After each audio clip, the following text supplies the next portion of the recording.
Mi nombre es Alejandro Morales. Tengo 52 años. Y hasta hace 6 meses creía que era el fracaso de mi familia. Todo cambió el día que enterramos a mi madre, cuando las palabras de mi cuñado Ricardo resonaron por toda la iglesia como una bofetada pública. Lo que no sabía es que esas mismas palabras serían el catalizador de la revelación más impactante de mi vida. Era un martes gris de mayo en Córdoba cuando recibí la llamada. Mi hermano Carlos, con esa voz fría que siempre usaba conmigo, me informó que mamá había fallecido durante la madrugada. Un infarto silencioso, dijeron los médicos. Se fue durmiendo, sin dolor, como ella siempre había deseado. Mientras colgaba el teléfono en mi pequeño departamento de 2 ambientes en Barrio Güemes, sentí esa mezcla familiar de dolor y soledad que me acompañaba desde hacía décadas. Me quedé parado en mi cocina diminuta, observando la taza de café que se enfriaba en mis manos. 52 años, divorciado hace 8, empleado de mantenimiento en una empresa textil, sin hijos, viviendo solo. Ese era mi resumen vital según la familia. El hermano que nunca pudo estar a la altura de Carlos, el exitoso contador público con su consultora, su casa en Cerro de las Rosas y su esposa Patricia, siempre impecable con sus trajes sastre y su sonrisa condescendiente. Los días previos al funeral transcurrieron en una nebulosa de trámites y conversaciones incómodas. Carlos se encargó de todo, por supuesto. Él siempre se encargaba de todo. Yo solo debía presentarme, vestirme decentemente y tratar de no avergonzar a la familia. Esas fueron sus palabras exactas cuando me llamó para coordinar los detalles. La mañana del funeral me levanté a las 5:30. Me afeité con cuidado, me peiné hacia atrás con gomina y me puse mi único traje negro, el mismo que había comprado hace 10 años para el casamiento de un compañero de trabajo. Me quedaba un poco ajustado en la cintura, pero era lo mejor que tenía. Mientras me anudaba la corbata frente al espejo del baño, me pregunté qué pensaría mamá al verme. Siempre me decía que me veía bien con traje, aunque yo sabía que solo trataba de hacerme sentir mejor. Llegué a la iglesia San Roque a las 9:30. El lugar ya estaba lleno de gente que no reconocía. Vecinos, clientes de Carlos, amigos de Patricia. Todos parecían conocer a mi madre mejor que yo. Me senté en la segunda fila, detrás de Carlos y su familia. Mi sobrino Matías, de 25 años, recién recibido de ingeniero, me saludó con un gesto cortés pero distante. Mi sobrina Lucía, de 22, estudiante de medicina, ni siquiera me miró. El padre González, que conocía a mamá desde hacía 30 años, habló de su vida con palabras hermosas. Mencionó su trabajo como maestra, su dedicación a la parroquia, su amor por la familia. Cuando llegó el momento de que algún familiar dijera unas palabras, Carlos se levantó con su porte elegante y caminó hacia el púlpito. Su discurso fue perfecto, como todo lo que hacía Carlos. Habló de la fortaleza de mamá, de sus valores, de cómo nos había criado para ser hombres de bien. La gente lloraba. Patricia se secaba los ojos con un pañuelo de encaje. Matías y Lucía mantenían la compostura, pero se veía la emoción en sus rostros. Yo también lloraba, pero por dentro me preguntaba por qué no me habían pedido que dijera algo. Era su hijo también. Después de la misa, mientras cargábamos el ataúd hacia el coche fúnebre, Ricardo, el marido de mi prima Elena, se acercó a mí. Ricardo era un hombre corpulento, de unos 45 años, que se las daba de gracioso en las reuniones familiares. Siempre tenía un comentario sarcástico sobre mi vida, mi trabajo, mi divorcio. Esa vez no fue diferente. Se paró justo a mi lado mientras yo ayudaba a colocar las flores en el coche y me dijo, en voz lo suficientemente alta para que varios familiares escucharan: «Che, Alejandro, al menos ahora que se murió la vieja, ya no va a tener que mantener a un inútil de 50 años. Capaz ahora sí te animás a conseguir un trabajo de verdad y dejar de limpiar baños». El comentario cayó como una bomba en el grupo. Algunos parientes bajaron la mirada, otros se hicieron los distraídos. Carlos frunció el ceño, pero no dijo nada. Patricia susurró algo al oído de Ricardo, probablemente pidiéndole que se callara, pero el daño estaba hecho. 52 años de ser el hermano menor fracasado se resumían en esas palabras crueles dichas en el funeral de mi madre. Me quedé paralizado con las manos todavía sobre las coronas de flores. Sentí que todas las miradas estaban sobre mí, esperando una reacción, pero no dije nada, como siempre. Me tragué la humillación, respiré hondo y seguí con lo que estaba haciendo. Era lo que había aprendido a hacer durante toda mi vida. El cortejo fúnebre se dirigió al cementerio San Jerónimo.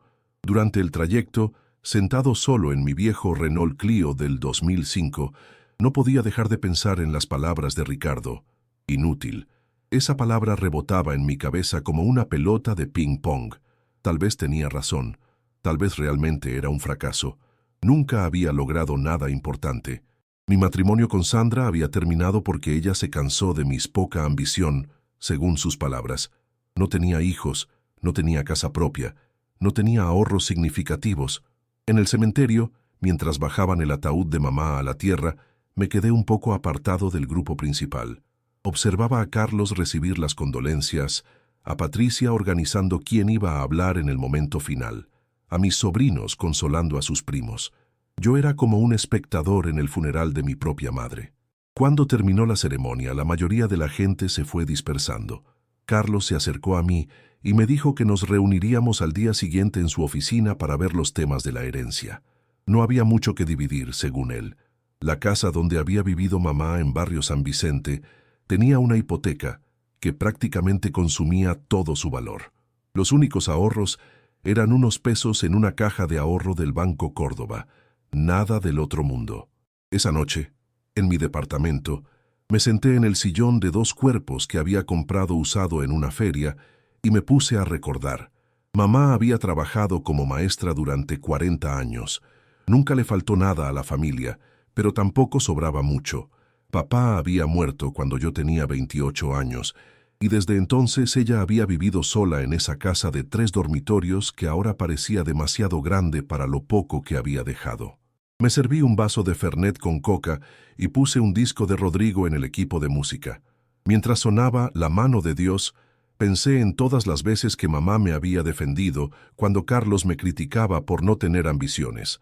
Alejandro es un buen muchacho, decía siempre.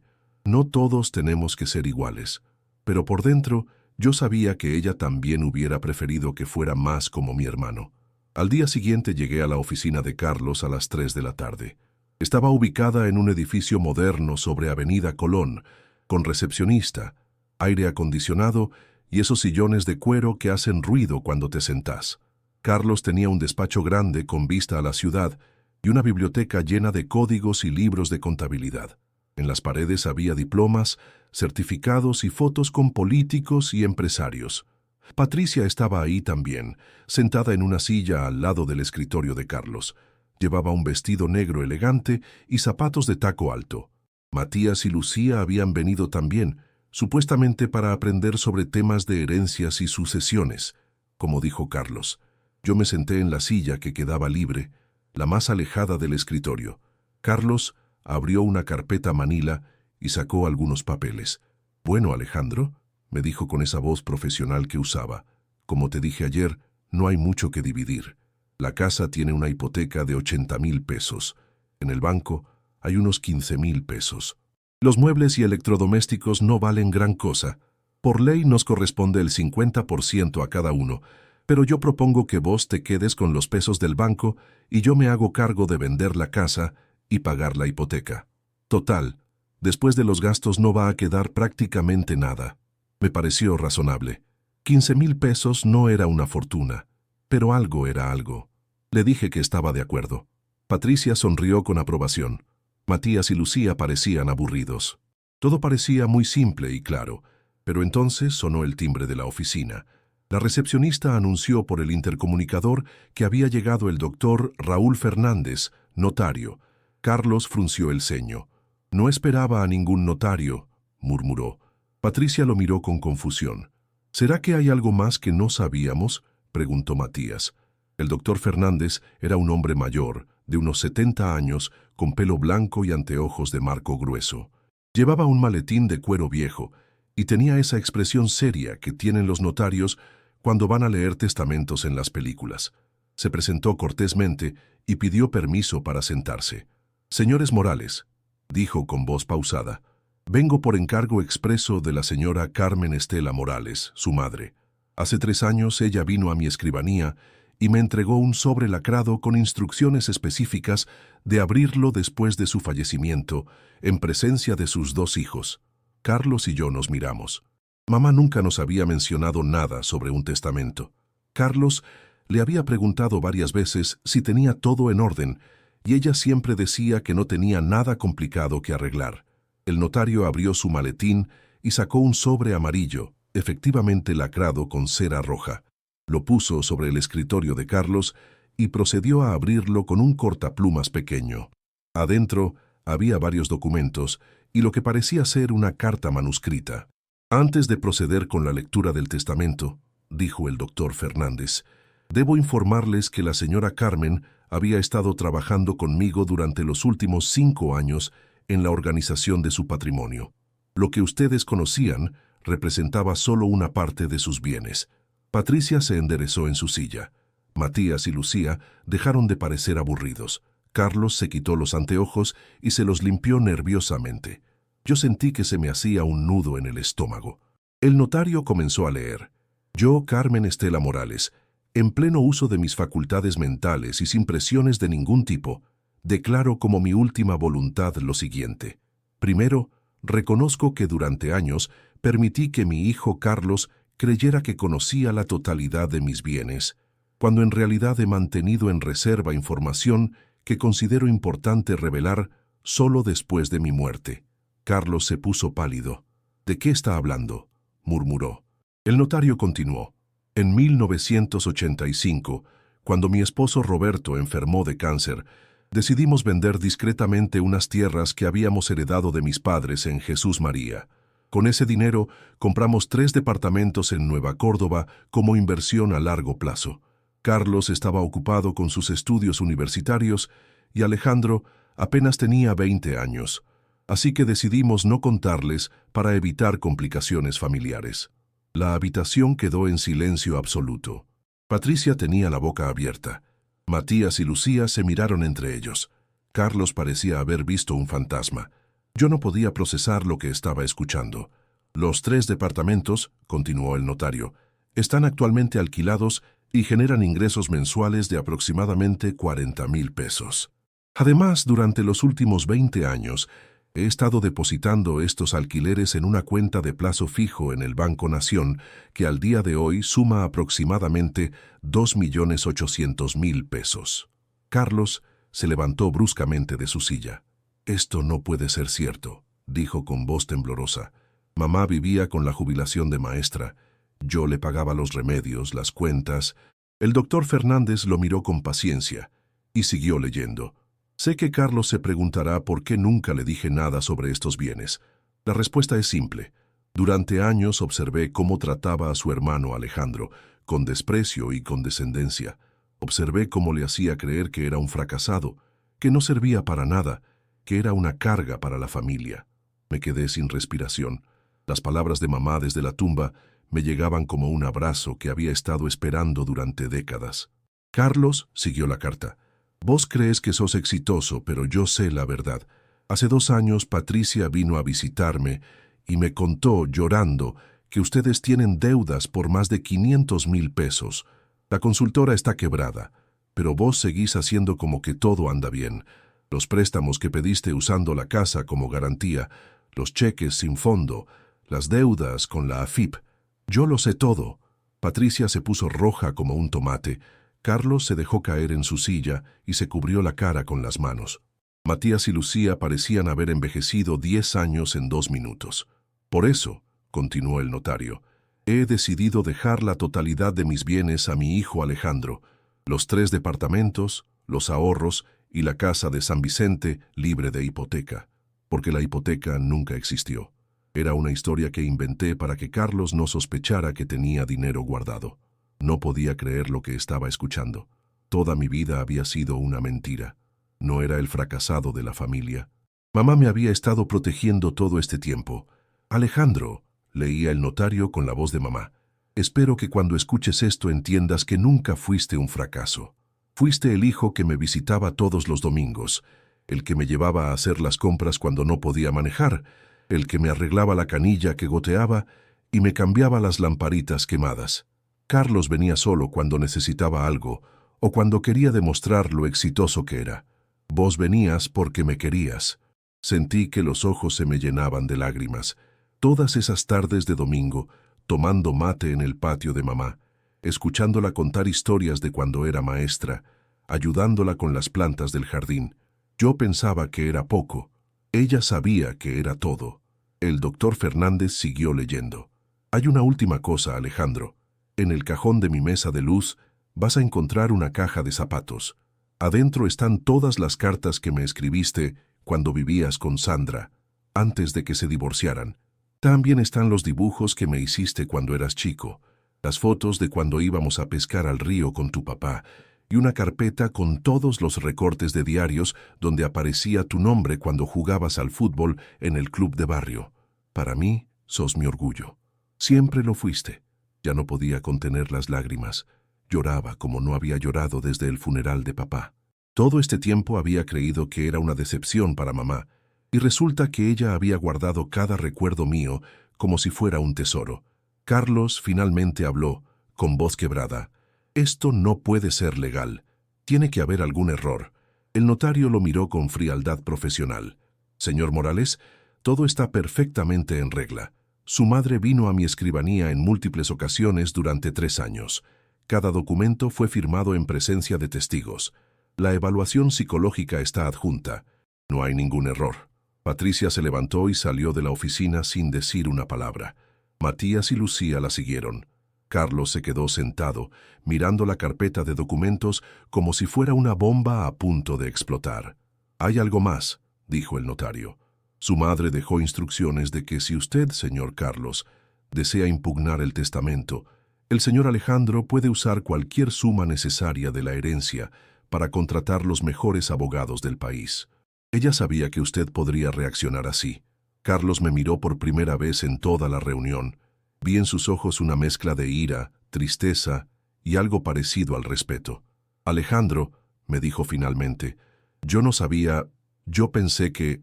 «Pensaste que era un inútil», le dije recordando las palabras de Ricardo en el funeral.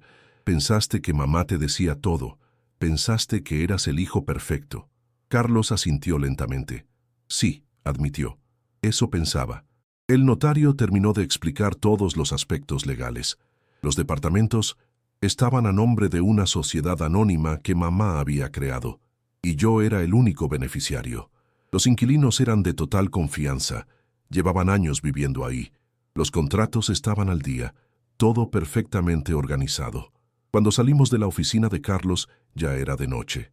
Caminé hasta mi auto sintiéndome como si estuviera en un sueño. En unas pocas horas había pasado de ser el hermano fracasado a ser millonario. Pero más que el dinero, lo que me emocionaba era saber que mamá me había querido tanto como para protegerme durante toda su vida. Esa noche no pude dormir. Me quedé despierto hasta las 5 de la mañana, pensando en todo lo que había pasado. A las 6 me levanté, me preparé un café y fui hasta la casa de mamá en San Vicente. Tenía las llaves que Carlos me había dado el día anterior, supuestamente para ayudar a vaciar la casa antes de venderla. Entré a la casa que ya no tenía el olor a perfume de mamá, ni el ruido de la televisión siempre encendida. Fui directo a su dormitorio y abrí el cajón de la mesa de luz. Ahí estaba la caja de zapatos que había mencionado en la carta. La abrí con manos temblorosas. Adentro había de todo. Mis cartas de cuando vivía con Sandra, donde le contaba mis problemas matrimoniales, y ella me respondía con consejos llenos de amor. Los dibujos que le había hecho cuando tenía 7 u 8 años, con casitas de colores y familias de palitos. Fotos de cuando íbamos a pescar al río Suquía, donde yo aparecía orgulloso mostrando un pejerrey diminuto, y papá se reía en el fondo. Pero lo que más me impactó fue encontrar una carpeta con recortes del diario local. Eran notas sobre los partidos de fútbol de mi equipo en el Club Barrio Jardín, donde yo jugaba de wing derecho hasta los 30 años. Mamá había guardado cada artículo donde mencionaban mi nombre, por más pequeño que fuera. Alejandro Morales marcó el gol del empate en el segundo tiempo. Buena jugada de Morales por la derecha, que terminó en córner. Cosas insignificantes para cualquiera, pero ella las había conservado como si fueran trofeos. Al fondo de la caja encontré una carta que tenía mi nombre escrito con la letra de mamá. La abrí y decía: Alejandro, si estás leyendo esto, es porque ya no estoy. Quiero que sepas que siempre fuiste mi orgullo silencioso. Carlos era el que mostraba sus logros, pero vos eras el que me demostraba amor todos los días. Cuida estos recuerdos como yo los cuidé, y ahora cuídate vos, que ya es hora de que vivas sin sentirte menos que nadie. Con amor eterno, mamá. Me quedé ahí sentado en su cama, abrazando la caja de zapatos, llorando como un chico. Tenía 52 años, y recién ahora entendía que mi mamá me había amado exactamente como era. Los días siguientes fueron un torbellino de trámites legales, visitas a los departamentos de Nueva Córdoba y reuniones con contadores y abogados. Los departamentos eran hermosos, en uno de los barrios más cotizados de la ciudad. Los inquilinos eran una pareja de médicos jóvenes, un profesor universitario jubilado y una familia con 2 hijos. Todos pagaban puntualmente y cuidaban las propiedades como si fueran propias. También tuve que ir al Banco Nación para conocer los detalles de la cuenta de plazo fijo. 2.800.000 pesos no era una fortuna para comprar una mansión, pero sí era suficiente para cambiar completamente mi vida. Podía dejar mi trabajo de mantenimiento si quería, podía comprarme una casa, podía viajar, podía estudiar algo que siempre me había gustado, pero lo más difícil fueron las reacciones familiares. Carlos no me dirigió la palabra durante 2 semanas. Patricia me cruzaba en la calle y me saludaba con frialdad. Matías y Lucía parecían confundidos entre el cariño que me tenían y la lealtad hacia sus padres. Ricardo, el que me había insultado en el funeral, desapareció completamente de las reuniones familiares. Mi prima Elena, la esposa de Ricardo, me vino a visitar una tarde. Se disculpó por las palabras de su marido y me confesó que ella siempre había sabido que yo no era ningún fracasado. Ricardo está celoso, me dijo. Él nunca terminó el secundario y vos tenés título de técnico mecánico. Él trabaja de albañil desde los 18 años y nunca progresó. Cuando se enteró de la herencia se puso como loco. También tuve noticias de Sandra, mi exmujer. Una amiga en común le había contado sobre mi nueva situación económica. Sandra me mandó un mensaje al celular preguntando si podíamos vernos para charlar. Le respondí que no tenía nada que charlar con ella. Había tenido 8 años para valorarme por lo que era, no por lo que tenía. Un mes después del funeral, tomé la primera decisión importante de mi nueva vida. Renuncié al trabajo de mantenimiento. Mi jefe, el señor Gutiérrez, se sorprendió pero me entendió. Alejandro, me dijo, en 20 años que trabajaste acá, nunca te vi tan tranquilo como ahora. Hacé lo que tengas que hacer. Con el tiempo libre decidí hacer algo que siempre había querido. Me anoté en un curso de cocina en el Instituto Gastronómico de Córdoba. Siempre me había gustado cocinar, pero nunca había tenido tiempo ni dinero para estudiar en serio. A los 52 años, por primera vez en mi vida, estaba haciendo algo por puro placer. Mis compañeros de curso eran mucho más jóvenes que yo, pero me trataban con respeto y curiosidad. Cuando les contaba que había trabajado en mantenimiento durante 20 años y ahora estaba estudiando cocina porque quería, me miraban como si fuera un valiente. Para ellos era normal cambiar de rumbo a los 25. Para mí, era una revolución a los 52. El profesor, un chef francés de unos 40 años llamado Laurent, me decía que tenía manos naturales para la cocina, que cocinaba con amor, no solo con técnica. Cuando preparé mi primer soufflé y salió perfecto, sentí un orgullo que no había experimentado nunca en mi trabajo anterior. 2 meses después de empezar el curso, Carlos finalmente vino a visitarme. Llegó a mi departamento una tarde de sábado, sin avisar. Cuando abrí la puerta me sorprendió verlo ahí, parado con las manos en los bolsillos y una expresión que no le conocía. ¿Podemos hablar?, me preguntó. Lo hice pasar y le preparé un café. Se sentó en mi sillón usado y miró alrededor del departamento, como si lo viera por primera vez. Alejandro, me dijo finalmente, vine a pedirte perdón. Me quedé callado, esperando que continuara. Mamá tenía razón, siguió. Yo te traté mal durante años. Te hice sentir que no servías para nada, y no era cierto. La consultora está fundida. Debo plata por todos lados. Patricia está pensando en separarse. Matías y Lucía ya no me hablan como antes. Me di cuenta de que mientras yo aparentaba ser exitoso, vos eras el que realmente se ocupaba de mamá. Carlos se quebró. Mi hermano mayor, el exitoso contador, se puso a llorar en mi sillón de 2 cuerpos. No sé cómo arreglar mi vida, me dijo. No sé cómo seguir adelante. Y encima te traté como basura durante años. Me senté a su lado y le puse una mano en el hombro. Era la primera vez que tocaba a mi hermano desde que éramos chicos. Carlos, le dije, mamá nos dejó una lección a los dos. A mí me enseñó que valía más de lo que creía. A vos te está enseñando que valer no es lo mismo que aparentar. Carlos me miró con ojos rojos de llorar. ¿Me perdonás?, me preguntó. Ya te perdoné, le respondí. Pero tenés que empezar a perdonarte vos también. Le propuse que viniera a cenar conmigo los domingos, como yo hacía con mamá. Que trajera a Patricia y a los chicos si querían. Que tratáramos de ser hermanos de verdad, no solo de apellido. Carlos aceptó, y desde entonces los domingos se transformaron en el día de la semana que más esperaba. Patricia tardó más tiempo en acercarse, pero eventualmente lo hizo. Una tarde me trajo un postre casado y me pidió disculpas por haber sido tan fría conmigo durante años.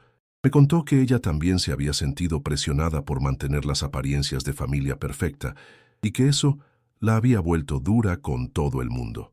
Matías y Lucía fueron los que más fácil se adaptaron a la nueva dinámica familiar. Matías me preguntó si podía enseñarle algunas recetas de cocina para impresionar a su novia. Lucía me contó que siempre había pensado que yo era más auténtico que su papá, pero que nunca se había animado a decírmelo. 6 meses después del funeral de mamá, mi vida era completamente diferente. Había terminado el curso de cocina con las mejores calificaciones y estaba considerando abrir un pequeño restaurante. Había comprado una casa de 2 dormitorios en barrio San Martín, con un jardín donde podía cultivar mis propias verduras y hierbas aromáticas. Pero lo más importante era que había recuperado mi autoestima. Ya no me veía como el fracasado de la familia. Me veía como un hombre de 53 años que había tenido una segunda oportunidad en la vida y la estaba aprovechando al máximo. Una tarde, mientras preparaba una tarta de verduras para la cena del domingo con Carlos y su familia, sonó el timbre de mi casa nueva. Era Elena, mi prima, que venía con una noticia que me dejaría sin palabras. «Alejandro», me dijo mientras tomábamos mate en mi jardín, «tengo algo que contarte sobre Ricardo. Se separó de mí la semana pasada». Me sorprendí. Hacía meses que no sabía nada de Ricardo, desde aquella humillación en el funeral. «Después de enterarse de tu herencia», continuó Elena, «se obsesionó. Empezó a decir que no era justo, que vos no te merecías esa plata, que la tía Carmen había perdido la cabeza. Un día llegó borracho a casa y me dijo que había averiguado datos sobre los departamentos que heredaste. Elena me contó que Ricardo había estado investigando por su cuenta, tratando de encontrar alguna irregularidad legal que le permitiera impugnar el testamento de mamá. Había contratado a un abogado poco confiable que le prometió encontrar agujeros en la documentación. Gastó todos nuestros ahorros en esos abogados truchos, me dijo Elena con tristeza. Cuando se dio cuenta de que no había nada que hacer, que todo estaba perfectamente en regla, se volvió loco. Empezó a tomar más, a faltar al trabajo, a culparme a mí de no apoyarlo en su lucha por la justicia. La gota que rebasó el vaso fue cuando Ricardo fue hasta la casa de Carlos una noche, completamente ebrio, y le gritó que era un cómplice por no reclamar lo que, por derecho, les correspondía. Carlos, que ya había hecho las paces conmigo, lo echó de su casa y le dijo que no quería volver a verlo. «Elena», le dije mientras le servía más mate, «lamento mucho que hayas tenido que pasar por todo esto por culpa de las palabras que dijo en el funeral». Elena negó con la cabeza. «No te culpes, Alejandro. Ricardo siempre fue así, envidioso, resentido. Lo que pasó solo sacó a la luz lo que ya estaba ahí». Me contó que había conseguido trabajo en una oficina contable y que estaba empezando una nueva vida sola, a los 42 años. «¿Sabes qué es lo más irónico de todo?», me preguntó Elena antes de irse. «Ricardo siempre te criticaba por no tener ambición, pero él nunca se animó a estudiar, nunca se animó a cambiar. Vos, a los 53 años, te animaste a empezar de nuevo. Eso sí es tener coraje». Esas palabras me acompañaron durante los días siguientes. Empecé a pensar en todo lo que había vivido en esos meses, desde el funeral de mamá. La humillación pública de Ricardo había sido el catalizador de una transformación que ni yo mismo imaginaba posible.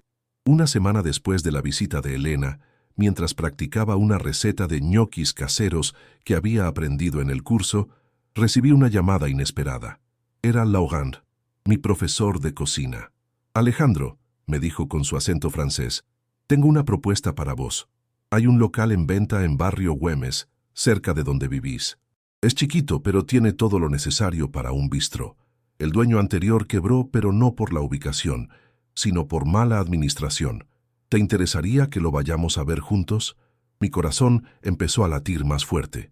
Abrir mi propio restaurante había sido un sueño que ni siquiera me había animado a soñar completamente. «Laurent», le respondí, «me encantaría verlo». Al día siguiente fuimos juntos a conocer el local. Era un espacio de unos 60 metros cuadrados en una esquina de Barrio Güemes, con ventanales grandes que daban mucha luz natural. Tenía una cocina equipada, aunque necesitaba algunas refacciones, y espacio para unas 12 mesas.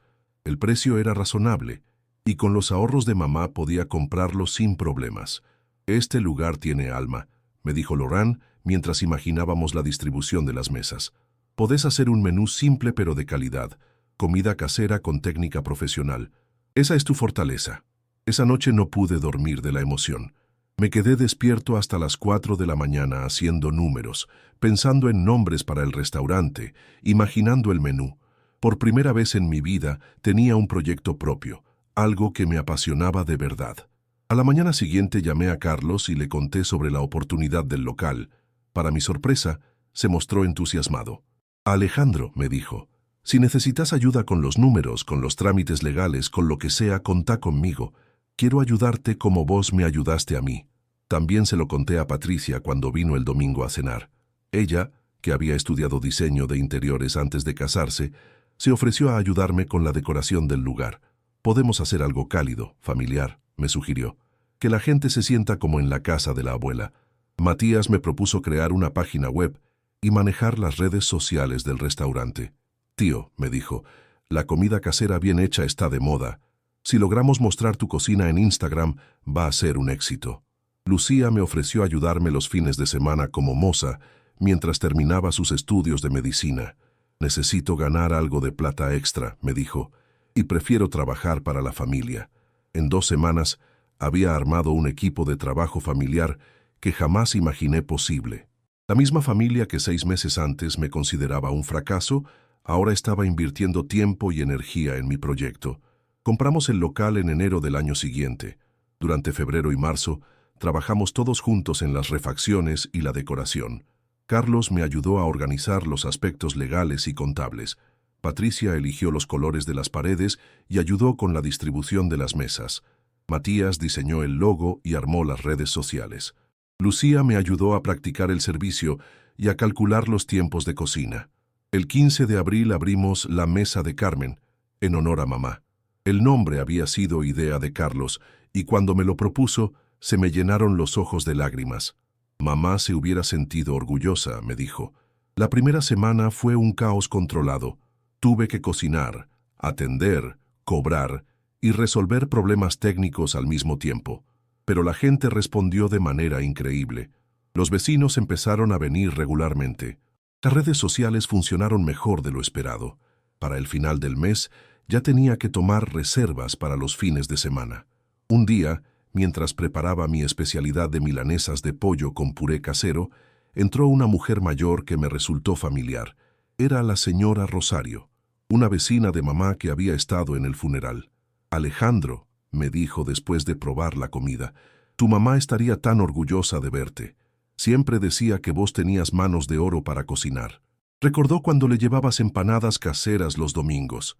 Esa noche, mientras cerraba el restaurante, me quedé un momento sentado en una de las mesas, mirando el lugar que había creado. En las paredes había fotos de mamá, de la familia, de mis días de futbolista en el club de barrio. Patricia había tenido la idea de crear una galería familiar que le diera calidez al ambiente. Pensé en todo lo que había cambiado desde aquella mañana terrible en el funeral, cuando Ricardo me llamó inútil delante de toda la familia. Sus palabras crueles Habían sido el empujón que necesitaba para descubrir quién era realmente. Sin esa humillación, tal vez nunca hubiera tenido el coraje de cambiar mi vida. 6 meses después de la apertura del restaurante, la Mesa de Carmen era uno de los lugares más recomendados de Barrio Güemes. Habíamos ganado varios premios locales de gastronomía. Las reservas se llenaban con semanas de anticipación. Había contratado a 2 ayudantes de cocina y una moza adicional, pero el éxito económico no era lo más importante. Lo que más me emocionaba era ver cómo la comida unía a la gente, familias que venían a celebrar cumpleaños, parejas en su primera cita, amigos que se reencontraban después de años. Mi cocina era el escenario de momentos importantes en la vida de otras personas. Un domingo por la tarde, mientras preparaba el almuerzo familiar en mi casa, Carlos me trajo una noticia inesperada. «Alejandro», me dijo, «Ricardo vino a verme ayer». Ricardo había tocado fondo después de separarse de Elena. Había perdido el trabajo por faltar demasiado. Había tenido que vender su auto para pagar deudas y estaba viviendo en una pensión en Barrio San Martín. Pero lo más importante era que había dejado de tomar y estaba yendo a reuniones de alcohólicos anónimos. «Me pidió que te transmitiera sus disculpas», me contó Carlos. «Dice que sabe que no tiene derecho a pedirte perdón después de lo que te dijo en el funeral de mamá, pero que necesitaba que supieras que se arrepiente». Le pregunté a Carlos qué le había respondido. Le dije que las disculpas te las tenía que pedir a vos, no a mí, pero también le dije que vos eras una persona generosa, que si él realmente había cambiado, capaz tenía una oportunidad. Esa noche me quedé pensando en Ricardo. Sus palabras en el funeral habían sido crueles, pero en el fondo habían sido el disparador de la mejor etapa de mi vida. Sin su insulto, tal vez nunca hubiera tenido la motivación para cambiar. En cierta forma extraña, le debía parte de mi transformación. Una semana después, Ricardo apareció en el restaurante. Era un sábado por la noche, teníamos lleno completo, y yo estaba en plena cocina cuando Lucía me avisó que había un hombre en la puerta que preguntaba por mí. Cuando salí a ver quién era, me quedé helado. Ricardo estaba parado en la entrada, pero era una versión completamente diferente del hombre que me había insultado 9 meses atrás. Había perdido mucho peso, tenía la ropa limpia pero vieja, y en sus ojos había una humildad que nunca le había visto. «Alejandro», me dijo con voz temblorosa, «sé que no tengo derecho a estar acá. Sé que lo que te dije en el funeral de tu mamá fue imperdonable, pero necesitaba venir a pedirte perdón en persona». Los clientes del restaurante nos miraban con curiosidad. Decidí que era mejor hablar en privado. «Ricardo», le dije, «espérame 5 minutos que termino de servir una mesa y charlamos afuera». Cuando salimos a la vereda, Ricardo empezó a llorar.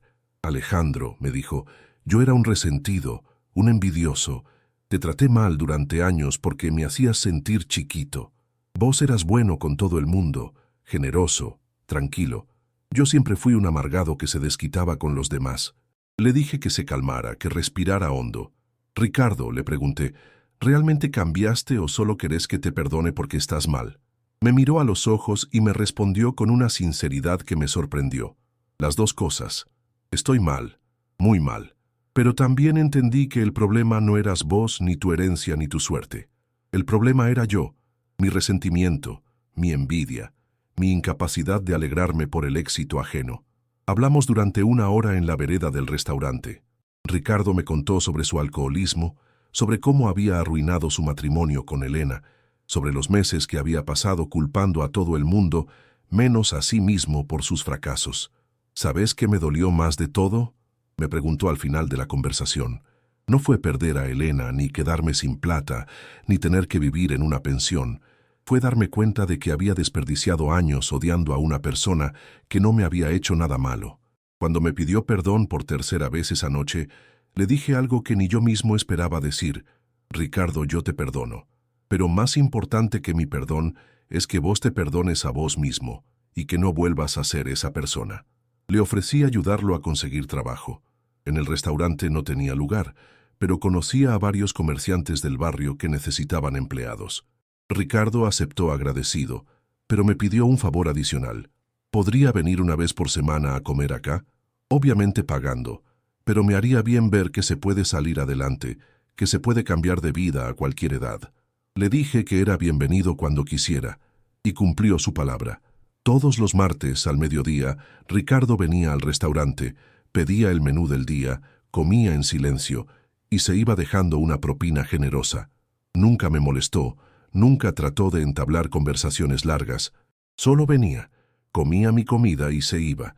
Era su forma de hacer las paces consigo mismo. Al año de haber abierto el restaurante, decidí hacer una fiesta de aniversario.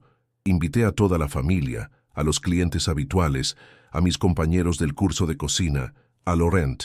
Quería celebrar no solo el éxito del negocio, sino toda la transformación que había vivido. La fiesta fue un domingo por la tarde. Cerré el restaurante para los clientes normales y lo llené con las personas que habían sido importantes en mi proceso de cambio. Carlos preparó un discurso donde reconoció públicamente que había estado equivocado conmigo durante años. Patricia me regaló un cuadro con una foto de mamá cocinando en su casa de San Vicente. Matías había preparado una presentación con fotos del antes y después del restaurante y con testimonios de clientes que había recopilado de las redes sociales. Lucía me sorprendió con un video donde había entrevistado a vecinos del barrio hablando sobre lo que significaba la mesa de Carmen para la comunidad. Pero la sorpresa más grande me la llevé cuando vi entrar a Elena acompañada de un hombre que no conocía. Se acercó a saludarme y me presentó a Marcelo, su novio nuevo. «Alejandro», me dijo Elena, «quería que Marcelo te conociera». Le conté toda nuestra historia familiar, y él dice que sos un ejemplo de cómo se puede salir adelante después de los 50. Marcelo era un hombre de unos 45 años, divorciado como Elena, que trabajaba como profesor de historia en una escuela secundaria. Me contó que él también había tenido que empezar de nuevo después de su divorcio y que la historia de mi transformación le había dado esperanza. Cuando llegó el momento de que yo hablara, me paré en el medio del restaurante con una copa de vino en la mano y miré a todas las personas que habían contribuido a mi nueva vida. Hace 1 año y medio, empecé. En el funeral de mamá, alguien me dijo que era un inútil. En ese momento me dolió mucho, me humilló, pero ahora entiendo que esas palabras fueron el empujón que necesitaba para dejar de creer que era un fracaso. Levanté la copa hacia la foto de mamá que colgaba en la pared. Mamá me enseñó que el amor no es solo decir palabras lindas. A veces el amor es proteger en silencio. Es creer en alguien cuando ni esa persona cree en sí misma. Ella me amó durante 52 años sin que yo me diera cuenta. Ahora me amo yo también. La gente aplaudió, algunos lloraron. Carlos se acercó y me abrazó fuerte. «Hermano», me susurró al oído, «mamá estaría orgullosa». 2 años después de la muerte de mamá, mi vida era completamente diferente a la que había imaginado alguna vez. El restaurante se había convertido en una referencia gastronómica en Córdoba. Habíamos abierto una segunda sede, en Barrio Nueva Córdoba. Tenía 15 empleados y estaba considerando escribir un libro de recetas familiares. Pero lo más importante era que había encontrado mi lugar en el mundo. Ya no era el hermano fracasado, ni el divorciado amargado, ni el empleado invisible. Era Alejandro Morales, chef y propietario de la Mesa de Carmen, un hombre de 55 años que había aprendido que nunca es tarde para empezar de nuevo. Un domingo por la mañana, mientras preparaba el almuerzo familiar en mi casa nueva, una quinta pequeña en las afueras de la ciudad con una huerta propia, sonó el timbre. Era Ricardo, pero esta vez no venía solo. Lo acompañaba una mujer de unos 40 años, sonriente, con un ramo de flores en las manos. «Alejandro», me dijo Ricardo con una sonrisa que hacía años no le veía, «te presento a Miriam, mi novia, y vine a invitarte a nuestro casamiento». Ricardo había conseguido trabajo en una empresa de construcción 6 meses después de nuestra reconciliación. Había conocido a Miriam en las reuniones de Alcohólicos Anónimos. Ella también estaba recuperándose de una adicción y juntos habían construido una relación basada en la honestidad y el apoyo mutuo. «Queremos que seas nuestro padrino de casamiento», me pidió Ricardo. «Sé que suena raro después de todo lo que pasó, pero vos fuiste parte de mi proceso de cambio. Si no me hubieras perdonado, si no me hubieras ayudado a conseguir trabajo, yo no estaría acá hoy». Acepté ser su padrino. El casamiento fue simple, en el registro civil, con una cena posterior en mi restaurante. Ricardo me pidió que cocinara personalmente para su fiesta de casamiento. «Quiero que mi nueva vida empiece comiendo tu comida», me dijo. Durante la cena, Ricardo se levantó para hacer un brindis. «Hace 3 años», dijo mirándome. «Yo era una persona llena de resentimiento. En el peor momento de mi vida, insulté a Alejandro en el funeral de su mamá. Hoy estoy acá, sobrio, casándome con una mujer maravillosa, trabajando honestamente, gracias en parte a que él me perdonó cuando yo no merecía perdón». Se le quebró la voz. Alejandro continuó: «Vos me enseñaste que perdonar no es debilidad, es fortaleza, y que nunca es tarde para cambiar si uno realmente quiere hacerlo». Esa noche, después de que se fueran los invitados del casamiento de Ricardo, me quedé solo en el restaurante ordenando las cosas. Mientras lavaba las copas y guardaba las sillas, pensé en todo el camino recorrido desde aquel día terrible del funeral. Las palabras crueles de Ricardo habían sido como una semilla amarga plantada en el momento justo. Si me las hubiera dicho en cualquier otro momento, probablemente las habría ignorado como tantas otras veces. Pero ese día, con mamá recién enterrada y el dolor del duelo mezclado con toda una vida de sentirse menos, esas palabras habían tenido el efecto contrario al que él pretendía. En lugar de hundirme más, me habían despertado. En lugar de confirmar que era un fracaso, me habían dado la fuerza para demostrar lo contrario. Y lo más importante, habían sido el primer eslabón de una cadena de eventos que cambió no solo mi vida, sino las relaciones de toda mi familia. Carlos había aprendido a ser más humilde y más hermano. Patricia había descubierto que podía ser cálida sin perder su elegancia. Matías y Lucía habían encontrado en mí un tío presente y genuino. Elena había recuperado su autoestima y encontrado el amor con Marcelo. Y hasta Ricardo había logrado salir de su espiral destructiva y construir una nueva vida.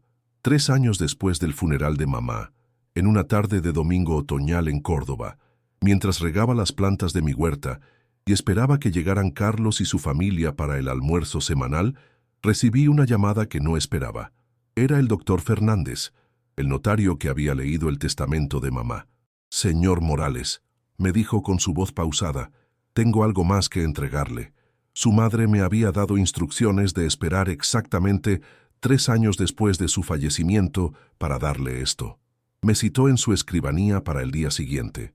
Cuando llegué, el doctor Fernández tenía sobre su escritorio otro sobrelacrado, más pequeño que el del testamento, con mi nombre escrito en la letra de mamá. «Su madre fue muy específica», me explicó el notario.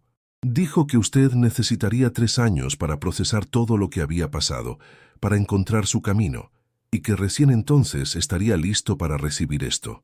Abrí el sobre con manos temblorosas. Adentro había una carta corta y una llave pequeña, dorada, que no reconocí. «Mi querido Alejandro», decía la carta, «si estás leyendo esto es porque han pasado 3 años desde mi muerte y, espero, has encontrado tu lugar en el mundo. La llave que te doy abre una caja de seguridad en el Banco Córdoba, sucursal Centro, número 412.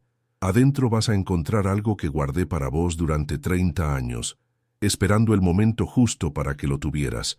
Ahora sé que ese momento llegó. Con amor eterno y orgullo infinito, mamá». Al día siguiente fui al banco con la llave y la documentación que me había dado el notario. La empleada me acompañó hasta las cajas de seguridad y abrió la número 412. Adentro había una carpeta manila y un paquete envuelto en papel marrón. Abrí primero la carpeta. Contenía todos los documentos de propiedad de un terreno en Carlos Paz, a orillas del lago. Papeles que databan de 1993. Según los documentos, mamá había comprado ese terreno cuando yo tenía 29 años, justo después de mi divorcio con Sandra. El paquete contenía una maqueta de madera hecha a mano, de una casa pequeña con vista al lago. Tenía ventanas grandes, una cocina amplia y un jardín con árboles frutales. Había también planos arquitectónicos detallados y una nota que decía: «Para cuando quieras construir tu hogar definitivo». Me senté en una silla del banco y lloré como no lloraba desde el día que encontré la caja de zapatos en su dormitorio. Mamá había estado planeando mi futuro durante 30 años. Había esperado pacientemente a que yo encontrara mi camino para darme las herramientas para construir mi hogar definitivo. Esa tarde fui hasta Carlos Paz a conocer el terreno. Era perfecto. 2000 metros cuadrados con vista panorámica al lago, rodeado de árboles, en una zona tranquila pero no aislada. Desde ahí se veía el agua brillando bajo el sol de la tarde y las montañas de fondo. Era exactamente el lugar donde hubiera elegido vivir si hubiera tenido que diseñar mi paraíso personal. 6 meses después, empecé la construcción de la casa, siguiendo los planos que mamá había guardado durante 3 décadas. Contraté a Ricardo, que ya tenía su propia cuadrilla de albañiles, para que se encargara de la obra. Era la forma perfecta de cerrar el círculo. El hombre que me había insultado en el funeral de mamá ahora construía la casa de mis sueños con sus propias manos. La casa estuvo terminada para el 4º aniversario de la muerte de mamá. El día de la inauguración, organicé una gran fiesta familiar. Vinieron Carlos y Patricia con sus hijos, Elena con Marcelo, Ricardo con Miriam, todos mis empleados del restaurante, Logan, mi profesor de cocina, los vecinos de Carlos Paz y hasta algunos clientes habituales de La Mesa de Carmen.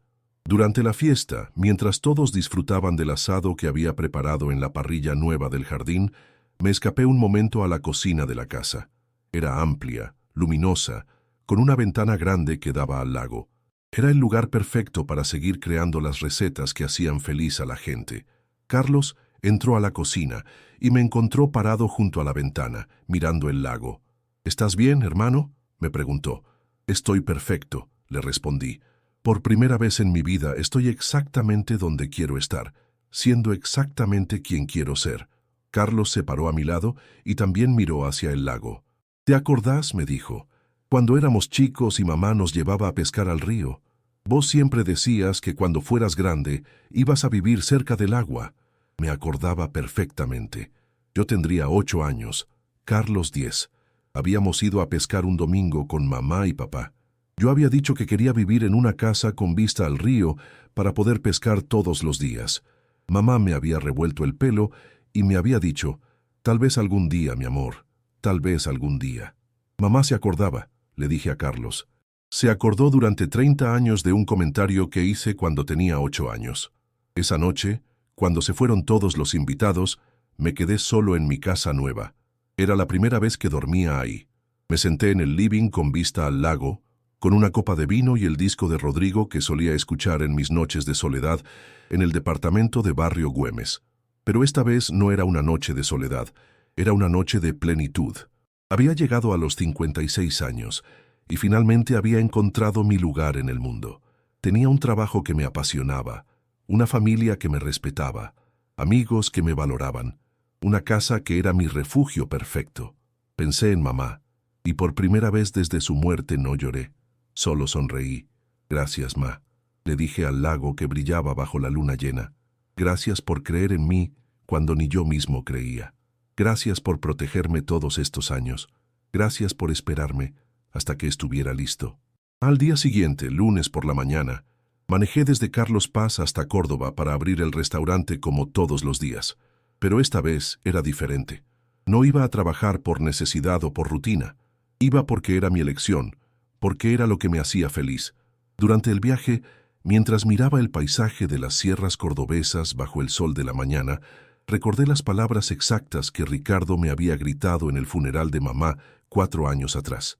«Al menos ahora que se murió la vieja, ya no va a tener que mantener a un inútil de 50 años». Sonreí al recordarlas. Esas palabras crueles habían sido el punto de partida de la mejor etapa de mi vida. Sin saberlo, Ricardo había plantado la semilla de mi transformación. Su insulto había sido el empujón que necesitaba para dejar de conformarme con ser el fracasado de la familia y empezar a construir la vida que realmente quería. Ahora, a los 56 años, viviendo en mi casa soñada junto al lago, siendo el dueño de 2 restaurantes exitosos, rodeado de una familia que me respetaba y me quería, podía decir con total seguridad que Ricardo se había equivocado completamente aquel día. Nunca había sido un inútil. Solo había sido un hombre que necesitaba tiempo para encontrar su momento.